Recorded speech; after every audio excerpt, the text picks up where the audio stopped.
ओम ऐं ह्रीं श्रीं श्री माँ ब्रह्मचारिणी। तप का आचरण करने वाली माँ ब्रह्मचारिणी आपके जीवन में संयम बनाए रखे।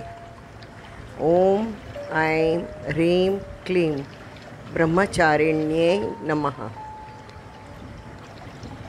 ब्रह्मचारिणी या नावावरूनच कळतं की ही देवी आपल्याला तप करायला उद्युक्त करते। तप करणे म्हणजे काय? शरीराचे तप, मनाचे तप, हृदयाचे तप, सर्व कसं शांत शांत ठेवायला आपण शिकलं पाहिजे।